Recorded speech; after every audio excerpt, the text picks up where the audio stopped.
नमस्कार दोस्तों, एक बार फिर स्वागत है आपका हमारे चैनल बड़के गुरुजी ऑनलाइन टीचिंग क्लासेस में। और आज का जो हमारा टॉपिक है वो है चीफ ऑफ डिफेंस स्टाफ के बारे में।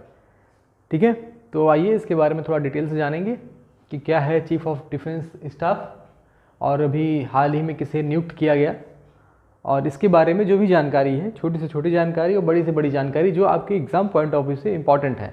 ठीक है, बहुत डिटेल में नहीं जाएंगे, थोड़ा ऐसी जानकारियां हम लेंगे जो हमारे एग्ज़ाम पॉइंट ऑफ व्यू से काफ़ी इंपॉर्टेंट है। कोई भी ऐसा एग्ज़ाम नहीं है जिसमें रक्षा से या आपकी समझ लीजिए सिक्योरिटी से, डिफेंस से जुड़े सवाल ना पूछे जाते रहे हों। ये टॉपिक उन लोगों के लिए बहुत महत्वपूर्ण है जो डिफेंस सर्विसेज के एस्पिरेंट्स हैं। ठीक है, जो अपना NDA, CDS या अन्य एग्ज़ाम्स, अभी अग्निवीर भी आ गया है, तो जो इस तरीके के एग्ज़ाम्स देने के लिए उत्साहित रहते हैं कि भाई हमें डिफेंस में जाना है, और उनके करंट में कहीं ना कहीं ये सवाल पूछ लिए जाते हैं, या आप इस सवालों का जो है अगर आप मैं कहूँ पास हो भी जाते हैं तो इंटरव्यू में कहीं ना कहीं ये सवाल डायरेक्टली और इनडायरेक्टली आपको पूछे जाते हैं। ठीक है, और आगामी जो CGL की परीक्षा है उसमें तो काफ़ी इंपॉर्टेंट है। चाहे मैं CGL की बात कर लूँ, चाहे PET की बात कर लूँ, प्रश्नों का लेवल थोड़ा सा कम हो जाता है, बाकी प्रश्न इसी से जुड़े मिले जुले रहते हैं। ठीक है, इससे नहीं रहेंगे डायरेक्टली, तो मैंने आपको बताया भी है कि इससे थोड़ा सा हटकर रहेंगे, तो ये जरूर ध्यान रखिएगा आप। ठीक है, तो यहाँ पर हम जो बात करने जा रहे हैं वो चीफ ऑफ डिफेंस स्टाफ की बात करने जा रहे हैं। ठीक है, हाल ही में ये खबर सुर्खियों में रही है, और क्यों रही है उसके बारे में जानेंगे। तो हमें जो है हमारे देश के जो दूसरे सेकंड की बात करता हूँ, ठीक है, लेफ्टिनेंट जनरल अनिल सिंह चौहान, ठीक है, रिटायर्ड, ये रिटायर हो चुके थे अपनी सेवा से। इनको जो है हमारे देश का दूसरा CDS बनाया गया। ठीक है, CDS आता है किसके अंडर में? रक्षा मंत्रालय के अंडर आता है, मिनिस्ट्री ऑफ डिफेंस के अंडर में ये पद आता है। तो अब बात करते हैं कि भाई इनको बनाया गया है, इससे पहले कौन था? सभी लोग जानते होंगे कि भी हमारे जो पहले CDS हैं, ठीक है, फर्स्ट CDS के बारे में बात करो तो वो है, फर्स्ट CDS जो है वो है जनरल बिपिन रावत सर। ठीक है, मेरे ख्याल से मैक्सिमम लोगों को ये पता होगा कि फर्स्ट CDS हमारे जनरल बिपिन रावत सर हैं। साउथ इंडिया में जो है एक यात्रा पे थे ये, उसमें क्रैश में जो है इनका निधन हुआ था। ठीक है, जिसमें आपने देखा होगा कि 14 जो से ऑन बोर्ड थे हमारे सैन्य अधिकारी थे, उन तो शहीद हो गए थे। ठीक है, तो ये बात किया जाए कि भाई जो जनरल बिपिन सिंह सर थे, ठीक है, ये हमारे देश के पहले CDS थे, और ये थल सेना अध्यक्ष भी थे। क्या थे? थल सेना अध्यक्ष थे, थल सेना अध्यक्ष। ठीक है, अगर मैं बात करूं तो ये थे क्या? Chief of army staff. ठीक है, ये क्या थे? Chief of army staff. इनको ऐसे भी लिख सकता हूँ COAS। ठीक है, इनका एब्रिविएशन है COAS, यानी चीफ ऑफ आर्मी स्टाफ। तो ये चीफ ऑफ आर्मी स्टाफ थे। अभी जिनको बनाया गया है वो क्या है? Lieutenant general Anil Singh Chauhan. थोड़ा सा आपको एक कन्फ्यूजन इसमें मिल सकती है, वो ये कि यहाँ पर देखिए आप लेफ्टिनेंट जनरल लिखा गया, क्या लिखा गया? Lieutenant general. यहाँ पर मैंने क्या लिखा है? जनरल लिखा हुआ है, मैंने छोटा रूप लिखा हुआ है जनरल, JEN लिख दिया है। अगर आप देखिए तो जनरल लिखा है। ठीक है, अब जर्नल है, वहाँ पे लिखा है लेफ्टिनेंट जनरल है, छोटा रूप लिख रहा हूँ। ठीक है, इसमें डिफरेंस क्या है? ये है रैंक, किस रैंक के अधिकारी हैं। तो जो जनरल होते हैं वो 4 स्टार अधिकारी होते हैं। ये क्या होते हैं? 4 स्टार होते हैं। ठीक है, और जो लेफ्टिनेंट जनरल होते हैं वो 3 स्टार अधिकारी होते हैं। 3 स्टार जो सैन्य अधिकारी हैं उनको कहा जाता है आर्मी में, वो लेफ्टिनेंट जनरल कहा जाता है, और उसमें क्या कहा जाता है? जनरल कहा जाता है 4 स्टार को। लेकिन ये आर्मी के लिए बता रहा हूँ मैं। ठीक है, किसके लिए बता रहा हूँ? आर्मी के लिए बता रहा हूँ। अगर यही टर्म आप चेंज कर देंगे किसके लिए? एयरफोर्स के लिए, तो वहाँ जनरल की जगह हो जाता है क्या? चीफ ऑफ एयर स्टाफ हो जाता है, CAS हो जाता है। उनका क्या हो जाता है? चीफ ऑफ एयर स्टाफ हो जाता है, चीफ ऑफ एयर स्टाफ हो जाता है। ठीक है, ये होता है, इनका एब्रिविएशन होता है CAS। इनका जो रैंक होता है, ठीक है, इनका रैंक होती है एयर चीफ मार्शल की। क्या होती है? Air chief marshal. तो यहाँ पे जो मैंने जनरल लिखा है ना, यहाँ पे हो जाता है एयर चीफ मार्शल।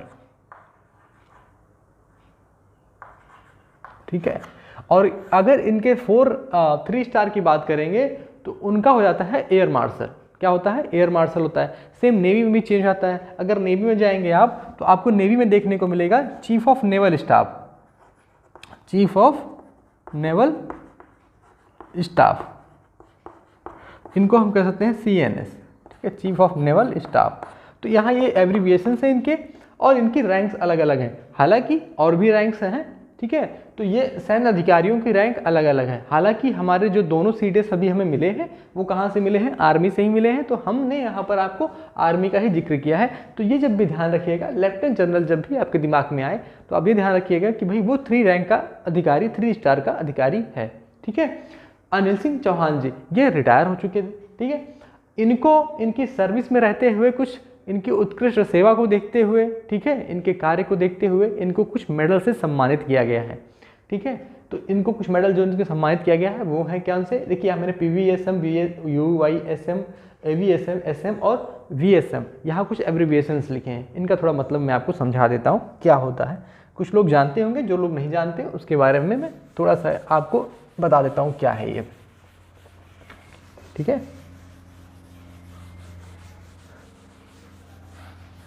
देखिए ये आप सभी लोग जानते हैं कि सेना में अगर कुछ सेना में जो भी अधिकारी हैं या जो भी सिपाही रैंक के हैं, उन्होंने जो भी कुछ अच्छा कार्य किया है उनको लिए उन्हें सम्मानित किया जाता है, और सम्मानित किसी एक मेडल के रूप में किया जाता है कि उनको सम्मान दिया जाता है उस क्षेत्र में अगर वो अच्छा करते हैं तो। चाहे वो सेना में हो, सेना के लिए वही अलग से कुछ मेडल्स होते हैं और कुछ सिविल के लिए भी होते हैं, ठीक है। सिविल में भी आपने देखा होगा ना, पद्मश्री मिलता है, पद्म भूषण मिलता है, पद्म विभूषण मिलता है।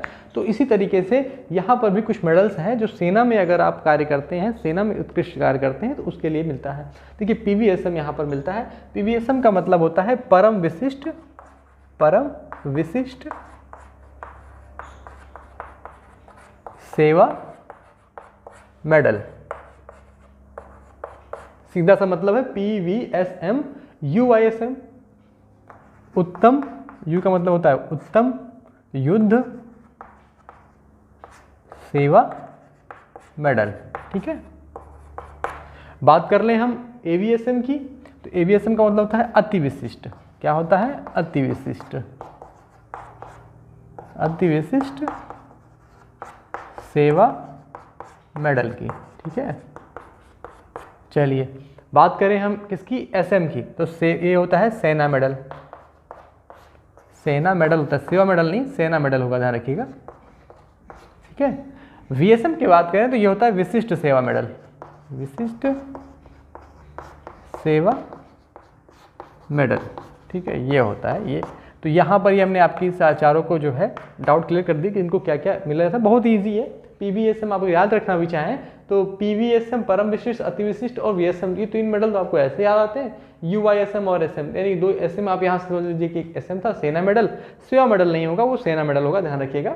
और UYSM उत्तम युद्ध सेवा मेडल, ये इनको कुछ मेडल्स मिले हुए हैं, ठीक है। बात करें इनकी कमीशनिंग की। देखिए कमीशन मतलब होता क्या है? जब भी कोई सेना का अधिकारी किसी आयोग द्वारा चयनित होता है, ठीक है, उसको बोलते हैं कमीशन हुआ है। क्या हुआ है? कमीशन हुआ है। तो कमीशन की बात कब आती है? जब सेना के अधिकारियों के एक लिए यूज किया जाता है कि उनको कमीशन होता है, वो किसी चीज़ में दाखिल नहीं होते हैं, एनरोल्ड नहीं होते हैं, वो कमीशन होते हैं। तो कमीशनिंग इनकी कब की है? 1981 की है। कब की है? देखिए 1981 की।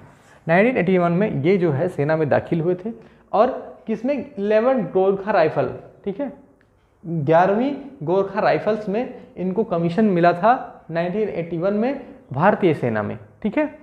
चलिए अब इन्होंने क्या किया था? अपनी जो जर्नी है, ठीक है, तो जर्नी क्या स्टार्ट करती है? कमांडेड इन इन्फेंट्री डिवीज़न। इन्होंने इन्फेंट्री का मतलब क्या होता है? जो आर्मी की पैदल सेना होती है उसको बोला जाता है इन्फेंट्री।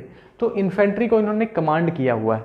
कमांड मतलब किसी चीज़ को आप कमांड करते हैं ना, कमांडिंग ऑफिसर के तौर पर, तो उसको बोला जाता है कि भी इन्होंने इन्फेंट्री को क्या किया है? कमांड किया हुआ है। कहाँ पर कमांड किया गया है? बारामूला सेक्टर में, नॉर्दर्न कमांड में, ठीक है। बारामूला सेक्टर कहाँ पड़ता है? बारामूला आपने पता भी होगा, जानते भी होंगे, तो बारामूला आपका JNK में पड़ता है, ठीक है। वो किस कमांड के अंडर में आता है? वो आता है आर्मी की नॉर्दर्न कमांड के अंदर आता है। किसके कम आता है? आर्मी की नॉर्दर्न कमांड के अंदर आता है, ध्यान रखिएगा। देखिए मैं जब नॉर्दर्न कमांड की बात कर रहा हूँ तो ये आर्मी के 7 कमांड्स हैं, ठीक है, जिनका मैं आपको एक थोड़ा यहाँ पर जानकारी के लिए भी दे दूँगा, एक इमेज भी यहाँ पे अटैच कर दी जाएगी। तो आर्मी जो है वो अपने 7 कमांड्स में डिवाइडेड है, ठीक है, नॉर्दर्न, ईस्टर्न, वेस्टर्न, साउदर्न, ठीक है, और आपका एक होता है जो है ट्रेनिंग कमांड करके होती है। तो 7 कमांड इसके बने हुए हैं। तो उन 7 कमांड में ये किस कमांड के अंडर में थे? Northern command. जो आपका जेएनके वाला रीजन आता है ऊपर, वो किसके अंडर आता है? नॉर्दर्न कमांड में आता है। और ये बारामूला सेक्टर में भी इन्होंने कमांड किया हुआ है। तो आप समझ सकते हैं कितना जो एक बड़ा ही हाईली, ठीक है, इंसर्जेंसी इलाका है, ठीक है। इंसर्जेंसी इलाका मतलब कह सकते हैं कि वहाँ पर जो आए दिन टेररिस्ट एक्टिविटीज़ होती रहती हैं, तो एक तरीके से क्या होता, एक हार्ड एरिया कहा जा सकता है उसको। तो उस एरिया में इन्होंने क्या किया है? कमांड किया है इन्फेंट्री डिवीज़न को, ठीक है। फिर आता है कि tenanted important staff appointment including charge of the DGMO. अच्छा, डीजीएमओ का मतलब क्या होता है? थोड़ा सा इसका मतलब भी जान लेते हैं। चलिए, यहाँ पर डीजीएमओ का भी इन्होंने चार्ज मतलब अपॉइंटमेंट इनको मिला हुआ है। तो डीजीएमओ जो है, ठीक है, डीजीएमओ जो है किसके अंडर में आता है? ये आता है आर्मी के ही अंडर होता है, ठीक है, चीफ के अंडर में ही रहेगा ये, ठीक है। लेकिन जो इसका मेन रोल होता है, इसका फुल फॉर्म की मैं बात कर लूँ, ठीक है, फुल फॉर्म का मतलब होता है डायरेक्टर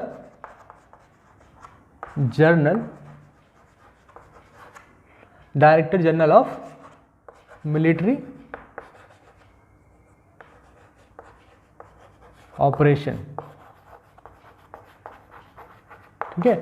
तो ये इसका फुल फॉर्म होता है, director general of military operation. तो इनको डीजीएमओ ही बनाया गया है, किसके अंडर में होते हैं? ये चीफ के अंडर में ही होते हैं, जो थल सेनाध्यक्ष होता है, ठीक है, थल सेनाध्यक्ष उसके अंडर में ही रहते हैं, यानी चीफ ऑफ आर्मी स्टाफ के अंडर में ही आते हैं डीजीएमओ। अब इनका कार्य क्या होता है? इनका कार्य ऑपरेशन प्लानिंग, ठीक है, ऑफ आर्मी। तो आर्मी की जो ऑपरेशन प्लानिंग है वो देखते हैं डीजीएमओ, ठीक है, यानी किस सेक्टर में क्या ऑपरेशन चल रहा है, क्या ऑपरेशन करना है, क्या उसकी प्लानिंग होगी, ये किसके अंडर में आता है? ये आता है डीजीएमओ के अंडर में। तो डीजीएमओ ही इसको लुक आफ्टर करते हैं। तो ये बहुत ही बड़ी एक अपॉइंटमेंट है जो किसी ऐसे व्यक्ति को ही दी जाती है जिसका अनुभव कुछ ज़्यादा मतलब उस क्षेत्र में ज़्यादा रहा हो। तो समझ सकते हैं कि अगर इनको डीजीएमओ का कार्यभार भी दिया गया था तो ये बहुत ही बड़ा पद था, operation and planning of army का ये देखरेख करना, ठीक है।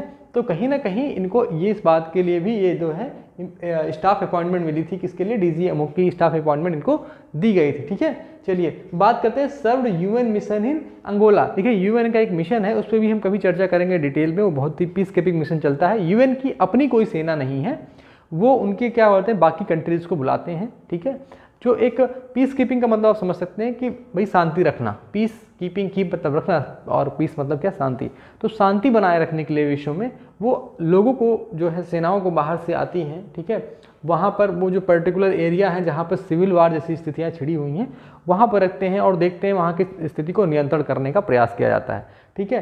तो ये पीस कीपिंग मिशन क्या था? ये सर्व्ड इन्होंने क्या किया था? यूएन मिशन अंगोला, जो यूएन का जो एक मिशन अंगोला में था उसमें भी इन्होंने क्या की है? अपनी सर्विस दी हुई है, ठीक है। तो ये भी बहुत ही बड़ा इनका रोल था वहाँ पे, ठीक है। Counter insurgency operation in JNK, जितने भी काउंटर मतलब एक जवाबी कार्रवाई होती है जो है, काउंटर इंसर्जेंसी का जो मतलब होता है कि भाई वहाँ पर जो टेररिस्ट अटैक हो रहे हैं या होने वाले हैं, जो वो एक्टिविटीज़ करके नुकसान पहुँचा रहे हैं, उनकी जो जवाबी कार्रवाई है उनका क्या करते थे? ये काउंटर ऑपरेशंस में भी इन्होंने क्या रखा है, ठीक है। ये वहाँ के ऑपरेशंस में भी इनका अहम योगदान रहा हुआ है जम्मू एंड कश्मीर में।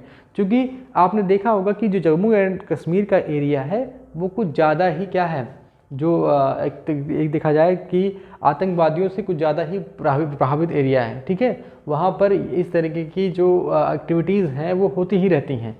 तो उस एरिया में भी इन्होंने क्या किया है? अपनी सर्विस दी है। अब यहाँ के बाद में ये जीओसीएनसी क्या होता है, ठीक है। जैसे मैंने आपको एक बात बताई थी कि भाई आर्मी में 7 कमांड्स हैं, तो जो पर्टिकुलर एक कमांड होगी उसका कोई एक कमांडर होगा, ठीक है, उस कमांड को जो संचालित करता होगा। 7 कमांड है तो आप मान के लिए 7 जीओसीएनसीज होंगे। तो जो एक पर्टिकुलर कमांड का जीओसीएनसी है यानी ईस्टर्न कमांड, इसी मैंने लिखा हुआ है यहाँ पर, ध्यान रखिएगा, ठीक है। इसको एरेज करता हूँ मैं, आपको जानने में और भी आसानी हो जाएगी, ठीक है।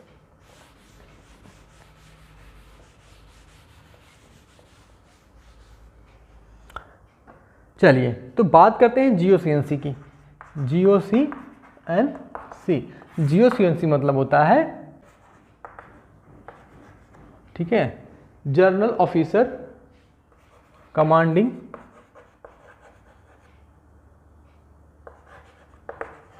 In chief.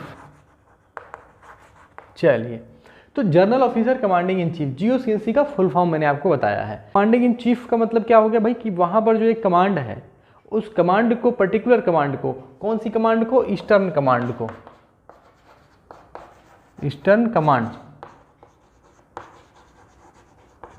ठीक है, ईस्टर्न कमांड। तो जो ईस्टर्न कमांड है, इसका हेडक्वार्टर की बात करूं, हेडक्वार्टर, मुख्यालय, ठीक है,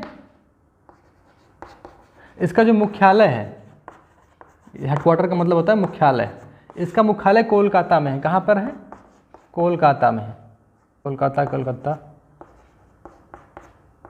ठीक है, कलकत्ता या कोलकाता।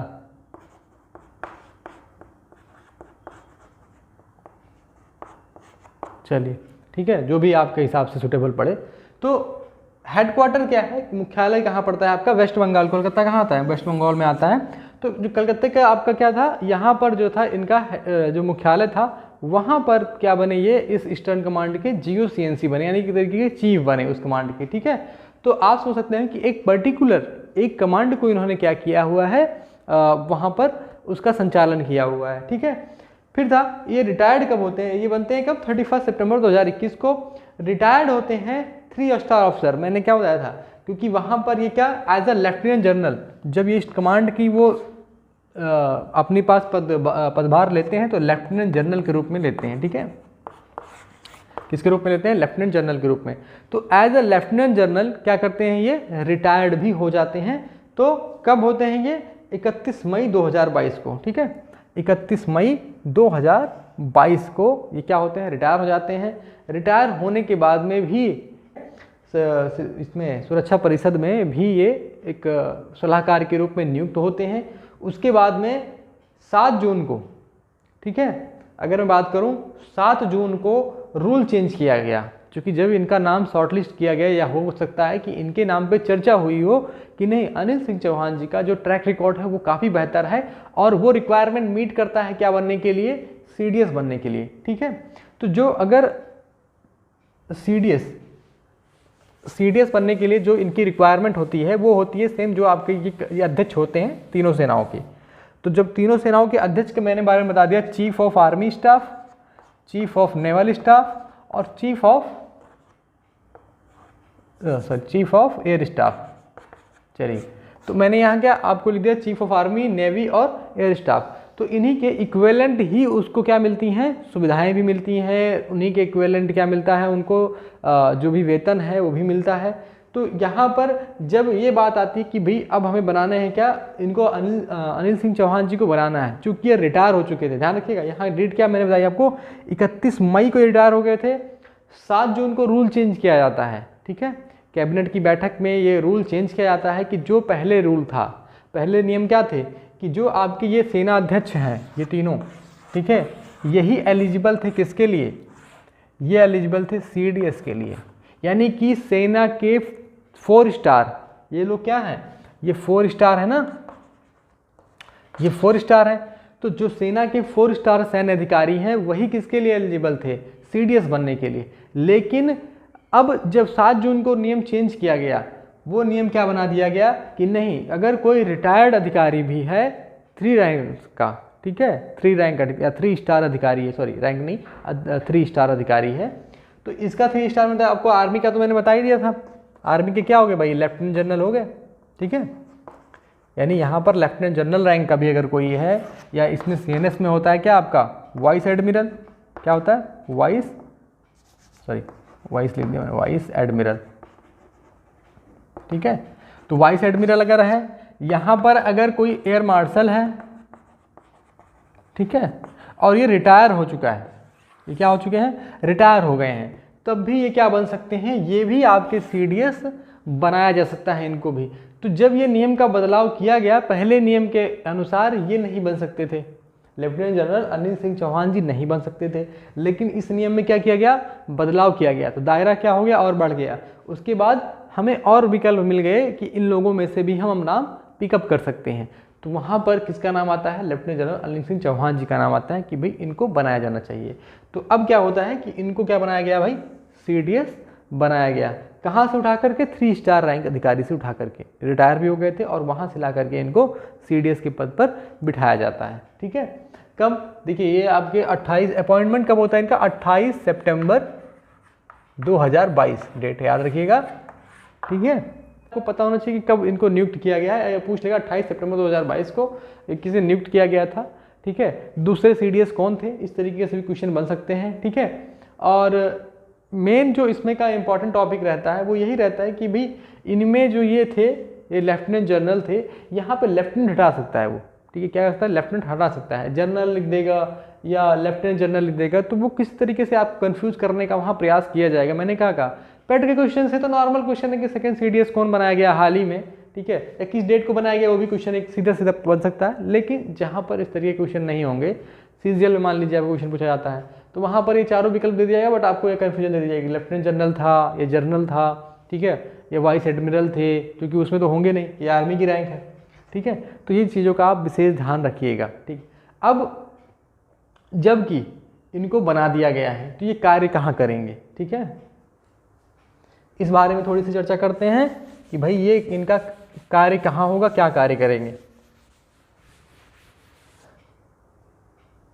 देखिए CDS का एक पद तो इनका है ही, साथ साथ ही डिपार्टमेंट ऑफ मिलिट्री अफेयर्स। ठीक है, जब भी आप डिफेंस मिनिस्ट्री की एक साइट खोलेंगे, defence ministry of defence, sorry MOD में लिख दे रहा हूँ, मिनिस्ट्री ऑफ डिफेंस, इसका मतलब क्या होता है, मिनिस्ट्री ऑफ डिफेंस होता है MOD। इसका जब आप साइट खोलते रहे होंगे तो आपको यहाँ पे 4 चीज़ें मिलती थी। यहाँ आपको मिलता था डिफेंस, ठीक है, आपका दूसरा एक डिपार्टमेंट होता था, एक डिफेंस हो गया। ठीक है, एक और डिपार्टमेंट होता था डिफेंस प्रोडक्शन, यहाँ पे एक प्रोडक्शन का मिलता था। ठीक है, ये रक्षा विभाग था। ठीक है, ये उत्पाद विभाग है, रक्षा उत्पाद, यानी कि अगर कोई डिफेंस में प्रोडक्शन हो रहे हैं, जो बड़े बड़े जहाज बन रहे हैं, ठीक है, आपने देखा होगा ना कि डिफेंस में भी कुछ प्रोडक्शन अब हो रहे हैं, और हमने काफ़ी जो है अभी तेजस का जो आप बताएं इंडिजीनियस हमारे यहाँ बनाया गया, तो जो इसका रक्षा से जो है जो आइटम्स हैं उनका अगर उत्पाद किया जा रहा है, जैसे टैंक बन रहे हैं हमारे यहाँ, तो किसके अंदर आते हैं, प्रोडक्शन के अंदर आते हैं। ठीक है, बात कर लें एक्स सर्विसमैन की। ठीक है, एक्स सर्विसमैन भी किसके अंदर आते हैं भाई, उनको देखा हुआ आपने, उनकी पेंशन, उनकी नौकरियां, उनके रिलेटेड जो भी उनके रिलेटेड जो रूल्स रेगुलेशंस आते हैं वो भी डिफेंस मिनिस्ट्री के अंडर में ही आते हैं। ठीक है, तो एक्स सर्विसमैन की। ठीक है, चौथा आपका बनता है एक क्या, डिफेंस हो गया, प्रोडक्शन हो गया, एक्स सर्विसमैन हो गया, और एक DRDO, defence research development organisation. तो ये भी किसके अंडर आता है, मिनिस्ट्री ऑफ डिफेंस के अंदर आता है। ये भी क्वेश्चन काफ़ी इंपॉर्टेंट है, कभी कभी पूछ ले जाता है कि DRDO किसके अंडर में आता है भाई। ठीक है, तो आप पता ही नहीं हमें किसके अंडर आता है, तो मिनिस्ट्री। अब इसमें एक और की चीज़ इंटरेस्टिंग हुई, यहाँ पर एक चीज़ और जोड़ दी गई। ठीक है, इसमें एक चीज़ को और जोड़ दिया गया, वो क्या था, DMA। जब भी आप आप एक काम करिएगा, जब भी आप मिनिस्ट्री ऑफ डिफेंस की एक साइट खोलिएगा आज, आप उसमें देखिएगा कि एक उसमें ये defence department of military affairs, department of military affairs. ठीक है, ये इनका पद, ये एक जोड़ दिया गया है। ठीक है, अब डिपार्टमेंट ऑफ मिलिट्री अफेयर्स भी जोड़ दिया गया है, तो एक रक्षा मंत्रालय के अंतर्गत डिपार्टमेंट ऑफ मिलिट्री अफेयर्स में कार्य करेंगे, एक सचिव के तौर पर, सेक्रेटरीट के तौर पर कार्य करेंगे वहाँ पर, और इसके साथ साथ वो अपना CDS का पद भी देखेंगे। ठीक है, और इनका जो मेन रोल होगा वो यही होगा कि वो एक ब्रिज के रूप में कार्य करेंगे, यानी कि सिंगल पॉइंट मिलिट्री एडवाइज़र। यहाँ में लिखा हुआ है क्या, सिंगल पॉइंट मिलिट्री एडवाइज़र। वो क्या होंगे, सैन्य मामलों को जो है, जो आपके मंत्रियों को जो फीडबैक देंगे, वो एक सिंगल पॉइंट क्या होंगे, मिलिट्री एडवाइज़र होंगे। ऐसा नहीं है कि DMA के अंतर्गत यही रखे जाएंगे, इनके असिस्टेंट भी रहेंगे वहाँ पर। तो ये जो बनाया गया था DMA, तो इसमें रक्षा विभाग से ही कुछ लोगों को लेकर के इसमें डाला गया, और ये बताया गया कि भाई यहाँ पर आपको इसमें डिपार्टमेंट ऑफ मिलिट्री अफेयर्स में कार्य करना है, और जो भी रक्षा से जुड़े चीज़ें हैं, ठीक है, उनका एक सिंगल पॉइंट मिलिट्री है। सिंगल पॉइंट का मतलब क्या हो गया, जैसे अब आपके घर में 3 लोग हैं, ठीक है, तो अब क्या हुआ कि वो कोई किसी का कोई बाहर का कार्य देख रहा है, कोई घर का कार्य देख रहा है, और कोई देख रहा है जो पैसे से जुड़ा हिसाब किताब देख रहा है। अब जो आपके घर का मतलब मान लीजिए कोई बुजुर्ग व्यक्ति है या कुछ भी है, घर की बात करें चाहे बिजनेस की बात करें, अब उसको एक फीडबैक चाहिए। तो क्या होता है कि पैसे वाला अलग से फीडबैक देगा, बाहर की कार्य वाला अलग से फीडबैक देगा, और वो अलग से देगा। तो उन्हीं सब चीज़ फीडबैक्स को सिंगल पॉइंट एक जगह जोड़ करके CDS को बनाया गया है। किस लिए कि भाई जो वहाँ पर जो समन्वय स्थापित किया जा सके, यानी कि तीनों सेनाओं के बीच एक तालमेल स्थापित किया जा सके, उनका फीडबैक एक पॉइंट पर रहे, ठीक है, और उनकी जो चीज़ें हों, चाहे कोई पॉलिसी हो, रूल्स हो, वो भी एक पॉइंट से जनरेट होकर के उनका लुक आफ्टर हो सके, ठीक है। तो ऐसा नहीं कि CDS का जो पद है वो केवल हमारे यहाँ बनाया गया है, इससे पहले बट फ्रांस में और UK में, USC में, चाइना में, ठीक है, इन जगहों पर क्या है CDS के पद बहुत पहले ही बनाए जा चुके हैं। यहाँ वहाँ CDS पहले से ये मैं कह लूँ, ठीक है। हमारे यहाँ अब बनाया गया ये पद 2019 के करीब में, लेकिन वहाँ क्या है CDS जो है बहुत पहले से ही कार्यरत है, ठीक है। चलिए आगे इसकी बात कर लेते हैं हिस्ट्री के बारे में।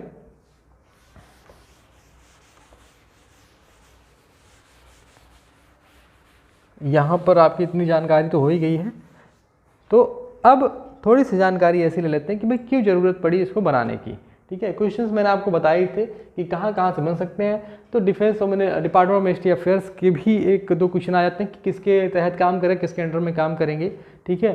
तो यहाँ पर ये डिपार्टमेंट ऑफ मिनिस्ट्री अफेयर्स में काम करेंगे, ये ध्यान रखिएगा, ठीक है, ये इंपॉर्टेंट क्वेश्चन बन सकता है। बात कर लें कि भाई इसकी ज़रूरत कैसे आई पड़ी CDS की। मैंने जैसे आपको बताया कि चाइना ले लीजिए, USA ले लीजिए, चाहे UK ले लीजिए, इन जगहों पर, चाहे फ्रांस ले लीजिए, जापान ले लीजिए, ठीक है, इन जगहों पर क्या है CDS कार्यरत हैं, ठीक है।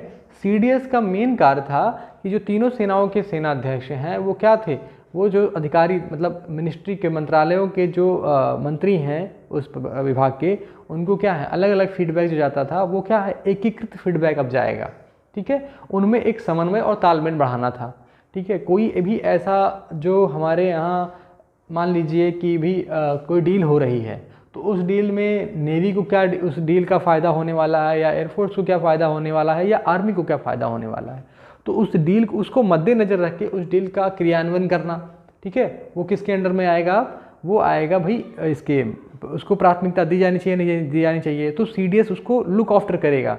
इंडिजीनियस, ठीक है, मतलब क्या था कि भाई जैसा आपने देखा होगा कि सरकार की एक मुहिम चल रही है कि मेड इन इंडिया, ठीक है, तो जो घरेलू उत्पाद हैं, इंडिजीनियस उत्पाद हैं, उनको ही बढ़ावा देना।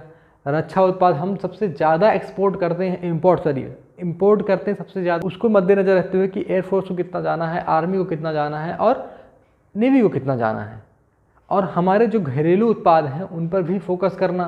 तो ये सारे काम किसके अंडर में आएंगे, CDS के अंडर में आएंगे, ठीक है। चलिए अब आपने देखा होगा कि भाई हमारे इसकी ज़रूरत पड़ी क्यों, ठीक है, इसकी ज़रूरत क्यों आन पड़ी भाई, ऐसा क्यों था कि भाई CDS को बनाना ज़रूरी है सर, वहाँ भी तो एक 4 रैंक का अधिकारी है। तो ये बात तब हुई जब आप कारगिल का युद्ध याद करिए, किसका, कारगिल, ठीक है। कारगिल की बात करूँ तो ये जो युद्ध था वो 3 मई से शुरू हुआ था, ठीक है, 3 मई से शुरू हुआ और 26 जुलाई तक गया है। कब तक गया है, 3 मई से शुरू होकर के 26 जुलाई तक जो है ये युद्ध हुआ था कारगिल पे, ठीक है। कारगिल जिसको पता होगा कि भाई कारगिल जो एक जगह है, ठीक है, वहाँ पर टाइगर हिल्स वगैरह पे जो है जहाँ पर उनका कब्जा कर लिया था पाकिस्तानी फोर्स ने, ठीक है, LOC को क्रॉस किया था, जो लाइन ऑफ कंट्रोल है LOC, ठीक है, क्योंकि हमारे और पाकिस्तान के बीच एक लाइन ऑफ कंट्रोल LOC खींची गई है, ठीक है।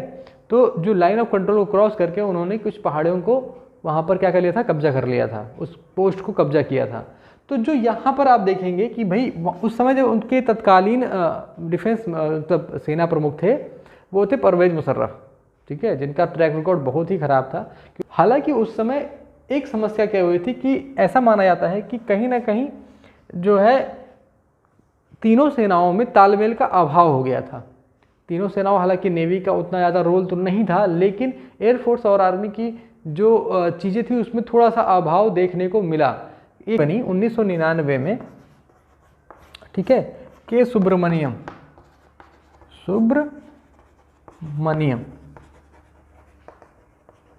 ठीक है, ठीक है, के सुब्रमण्यम की अध्यक्षता में एक बनती है कमेटी। तो इस कमेटी ने क्या बोला कि भाई ये कमेटी होती है कारगिल समीक्षा समिति, कारगिल समीक्षा समिति, ठीक है, ये एक समिति बनती है। समिति मतलब एक कमेटी बनती है। क्यों बनती है? हालांकि युद्ध हम जीत गए, अब कमेटी बनाने का क्या मतलब है? देखिए, हमने इस युद्ध में 527 के करीब ऑफिसर्स और जो सिपाही मिलाकर के खोए हैं। 500, हालांकि ये आंकड़ा पाकिस्तान का 4000 का है, लेकिन हमारा जो आंकड़ा था 527 करीब था। 3 हमने एयरक्राफ्ट खो दिए, जिसमें से 2 तो एक MI-17 और जो है एक जहाज़ जो था हमारा फाइटर था, वो दोनों तो गिरा दिया गया था और एक क्रैश हो गया था। तो कहने का मतलब क्या था कि हमने जो इसमें लॉस हुआ वो क्यों हुआ, क्या रीजंस थे, उसके लिए एक समीक्षा करने की कमेटी बनाई गई। तो ऐसा नहीं था कि ये लॉस हमारा केवल बिना तालमेल के हुआ, कुछ कारण ऐसे थे। देखिए, आपको भी पता था कि पहाड़ी की ऊंची चोटी पर थे, हमने नीचे से उनको पकड़ना था, ठीक है। वहाँ से अगर एक कंकड़ भी वो फेंकेंगे तो क्या था, वो जान लेने के लिए बहुत काफ़ी था। उनके पास अगर गोली बारूद है भी नहीं और उनको पकड़ना है तो वहाँ पर, और परमानेंट उनकी एक सप्लाई बनी हुई थी पीछे से, ठीक है। तो कहीं ना कहीं, और वहाँ की कुछ लोकल पब्लिक ने भी उनको सपोर्ट कर दिया था, ऐसा माना जाता है, ठीक है। तो कहीं ना कहीं क्या था, हमने एक लेट डिसीजन लिया एयरफोर्स को इंडक्ट करने का।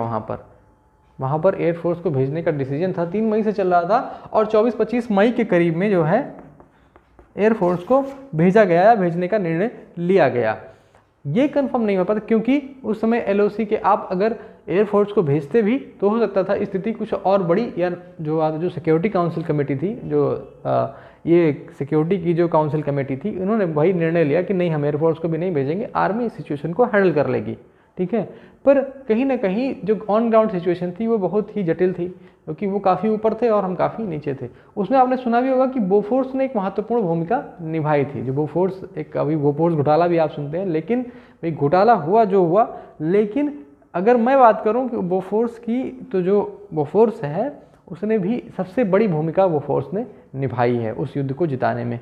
तो कहीं ना कहीं ये देखा गया कि भाई उसमें एक तालमेल का अभाव हमें मिला। तो इन्होंने 2001 में, के सुब्रमण्यम जी ने 2001 के करीब में ये बताया कि हमें एक CDS की नियुक्ति करनी चाहिए, हमें एक CDS चाहिए। तो अब ये CDS जो ये CDS के बारे में जब इन्होंने बात कही 2001 में ही कही थी, और हमें इसका जब ये NDA की गवर्नमेंट आती है, NDA की गवर्नमेंट, इन्होंने जो है प्रधानमंत्री नरेंद्र मोदी द्वारा 15 अगस्त 2019 को एक घोषणा की जाती है लाल किले से कि भाई हम अपने जो है, हमारे यहाँ क्या होगा, हमारे यहाँ भी एक CDS होगा, ये उनके द्वारा कहा जाता है। और इस बात को 24 दिसंबर 2019 में क्या होता है भाई, CDS के लिए एक इसका पद बनाया जाता है, क्रिएट किया जाता है, ठीक है। CDS का जो पद था वो बनाया जाता है, कि CDS का पद बनाया जाता है, और उसी दिन 24 दिसंबर 19 में ही DMA, department of military affairs को भी क्रिएट किया जाता है। किसके अंतर्गत? मिनिस्ट्री ऑफ डिफेंस के अंतर्गत। ये ध्यान रखिएगा, 24 दिसंबर 2019 को ये डिपार्टमेंट बनाया गया था। इससे पहले डिपार्टमेंट नहीं था। मैंने क्या कहा था कि जब भी आप मिनिस्ट्री ऑफ डिफेंस की साइट पर जाएंगे तो वहाँ आपको ध्यान देने मिलेगा कि भाई यहाँ पर जो है क्या था, वहाँ पर 4 ही जो विभाग हुआ करते थे, लेकिन अब डिपार्टमेंट ऑफ मिलिट्री अफेयर्स हो गया है, तो वहाँ पर एक 5वां विभाग आपको देखने को मिल जाएगा, ठीक है। तो इस क्रम को बढ़ते हुए 24 दिसंबर 2019 को क्या था कि भाई ये बनाया जाता है, ठीक है। और उसी क्रम में भाई इनको जो है 2019 में ही इसमें 31 दिसंबर को जो है, यहाँ मैं इसको अरेंज करता हूँ,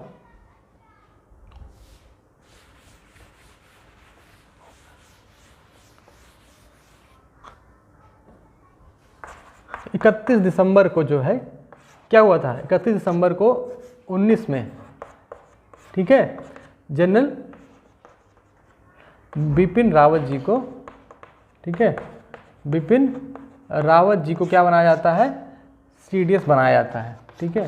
1 जनवरी 20 को ये अपना पदभार ग्रहण किया था इन्होंने। और दिसंबर में इनका जो हेलीकॉप्टर क्रैश था, तो इसकी वजह से हमने अपना एक, जो मैं कह लूँ कि बहुत बड़ी एक जो है हमारे देश की बहुत बड़ी क्षति हुई थी उस दिन। तो कहीं ना कहीं अभी हमें दूसरा जो है लेफ्टिनेंट जनरल के अनिल चौहान जी के रूप में एक दूसरा CDS मिला हुआ है। इनसे उम्मीदें बहुत हैं, बहुत सारी चीज़ें जो बिपिन रावत जी का एक सपना था थिएटर कमांड का हो, ठीक है, चाहे सभी जो है सेनाओं में एक तालमेल बढ़ाने को लेकर था, ठीक है। तो ये सारी जो चीज़ें थी वो इनके थ्रू अब देखने को मिल सकती हैं। एक बहुत बड़ा रिफॉर्म आपको सेना में देखने को मिल सकता है, ठीक है। तो एक चीज़ और लास्ट में बता देता हूँ मैं कि भाई इनके आगे सबसे बड़ी जो चैलेंजेस होंगे वो क्या होंगे। देखिए, चैलेंजेस की अगर मैं बात करूँ तो थिएटर